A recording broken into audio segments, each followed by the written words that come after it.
In the late 1940s, Hudson Motor Company was nearly bankrupt, outgunned by giants like Ford and GM, starving for cash and expected to collapse. Yet this small underdog engineered the step-down chassis, a radical design that would create NASCAR's greatest champion, the Hudson Hornet. How did a forgotten company build a car that changed racing forever and stunned America's biggest corporations? The answer starts with a crisis no one expected them to survive. Detroit's Big Three, General Motors, Ford, and Chrysler, towered over the post-war car market, swallowing up nearly every sale with their deep pockets and relentless advertising. Hudson Motor Company, by comparison, was outmatched at every turn. Their annual sales had slipped below 3% of the market, and each year brought fresh rumors of bankruptcy. The company's Detroit headquarters grew tense as cash reserves dried up. Hudson's leadership faced a brutal reality. They couldn't afford the sweeping redesigns or production upgrades that the giants rolled out each season. Even a minor change to a model's bodywork was a financial gamble. Every department felt the pressure. Engineers received word that there would be no new engine program, no flashy chrome, not even a new frame. The company's future would ride on what they could invent with almost nothing. While rival automakers boasted about horsepower and style, Hudson's team gathered in cramped offices, searching for something, anything, that could set their next car apart. The only way forward was to build smarter, not bigger. Suppliers grew anxious. Dealers called for answers.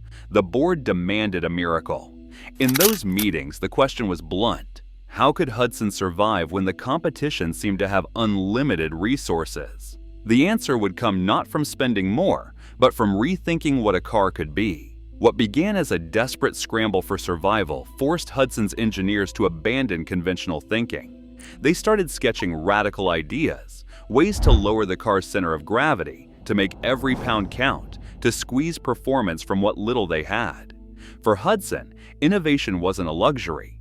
It was the only chance left. Hudson's engineering team gathered around blueprints and scale models, searching for a way to outmaneuver giants with almost no resources. Their answer was the step-down chassis, a radical departure from anything on American roads. Instead of resting the car's body on top of the frame, Hudson's designers dropped the floor pan between the frame rails themselves. This wasn't just a cosmetic tweak. The change lowered the entire passenger compartment by 5 inches compared to rival sedans. Passengers didn't climb into a Hudson, they stepped down into it. That 5-inch drop transformed the car's dynamics. With the mass of the engine, driver, and passengers now closer to the ground, the center of gravity fell dramatically. On the track and on the street, this meant less body roll in corners, tighter handling, and a sense of stability that heavier, taller cars simply couldn't match. The step-down's wide stance and perimeter frame added even more rigidity, making the car feel planted at speed and unshakable on rough surfaces. The design also brought a subtle aerodynamic benefit. With a lower roofline and more streamlined proportions, the Hudson cut through the air cleaner than its boxier rivals.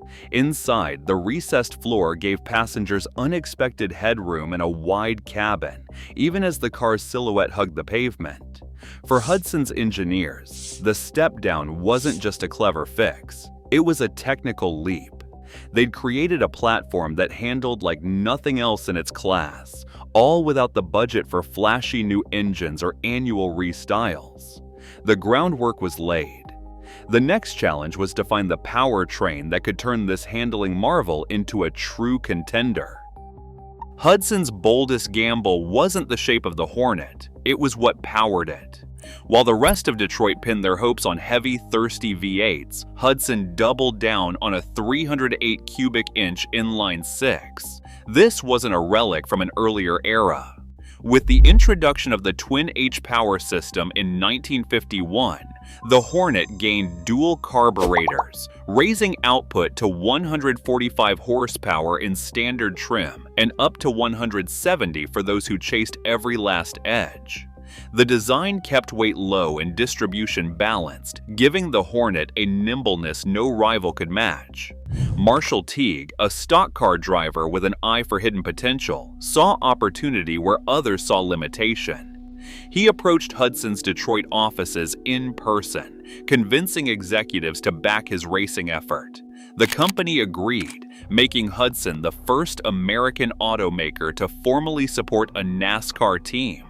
Teague's partnership with the legendary mechanic Smokey Yunick turned the Hornet into a weapon. Yunick's knack for squeezing performance out of every bolt and carburetor gave Teague the confidence to push harder on dirt and pavement alike. The results were immediate. In 1951, Teague and the Hornet stunned the racing world by winning the Daytona Beach and Road Course opener, then racked up 12 Grand National victories by season's end.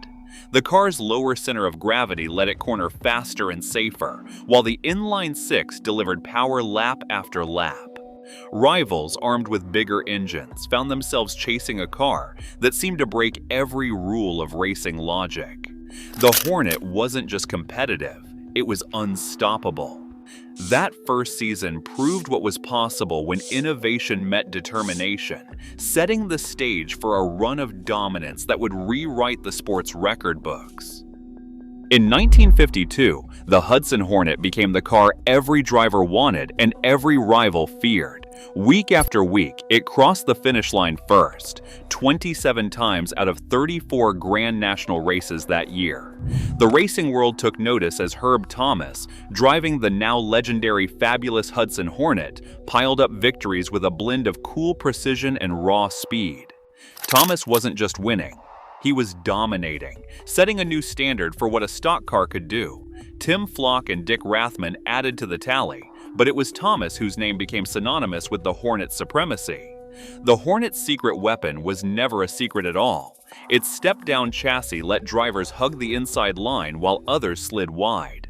The twin H-Power inline six, lighter and more reliable than any V8 on the track, delivered lap after lap. In 1953, the Hornet claimed 22 more wins. Herb Thomas became NASCAR's first two-time champion, and the nickname Fabulous followed his car from one roaring speedway to the next. But the Hornet's streak rattled Detroit's giants. The Big Three had been caught flat-footed by a small company's relentless run. Chrysler, embarrassed by Hudson's success, poured resources into its new Hemi V8, a brute-force answer to the Hornet's engineering. Ford and Chevrolet increased their own factory support, sending more money, more parts, and more engineers into the fight. The racing landscape was changing. In 1954, Hudson still notched 17 wins, but the gap was closing. The Hornet's reign had forced the industry's hand. Every automaker now wanted what Hudson had, a champion. Hudson's racing victories brought headlines, but in the showrooms the story was starkly different. American car buyers, swept up in a wave of new styles and annual redesigns from Detroit's giants, turned away from the Hornet's familiar shape. By 1954, Hudson's once revolutionary platform looked dated beside the flashier offerings from GM, Ford, and Chrysler. Advertising budgets couldn't keep pace, and the company's shrinking dealer network struggled to convince customers that racing wins meant a better family car. Sales fell below 1.5% of the market, and mounting losses left the board with few options. That spring, Hudson executives agreed to merge with Nash Kelvinator, forming American Motors Corporation. The last true Hudson Hornet rolled off the line in 1955. Its badge soon applied to rebadged Nash models, a quiet end for a car that had once conquered the track. Long after the last Hornet rolled off the line, a quiet revival began. Grassroots racers and small-town mechanics kept the legend alive, fixing up old Hudsons and running them on dirt tracks across the country. Over time, collectors started to notice. The same car that once dominated NASCAR was turning heads at classic car auctions. By the early 2000s, top-condition Hornets were fetching over $100,000. Then, in 2006, Pixar's Cars introduced Doc Hudson to a new generation, transforming the forgotten champion into a pop culture icon. Suddenly, kids and collectors alike wanted to know the story behind the fabulous Hudson Hornet. The underdog had become a legend all over again. Between 1951 and 1954, the Hudson Hornet captured 79 NASCAR Grand National victories and 3 championships, achievements unmatched by any small automaker before or since. The evidence shows Hudson's step-down chassis and twin H-power engine gave it a handling and reliability edge, even as rivals outspent them tenfold. Yet, as period sales records confirm, race day dominance could not overcome consumer demand for fresh styling or the Big Three's massive advertising budgets. The exact reasons why those victories failed to boost showroom traffic remain debated among historians, with few internal company documents surviving from the merger years. Today, restored Hornets routinely sell at auction for over $100,000, and the car's legacy endures in pop culture and grassroots racing. The Hudson Hornet story proves that technical innovation and teamwork can rewrite the odds, even if business realities ultimately decide which legends endure.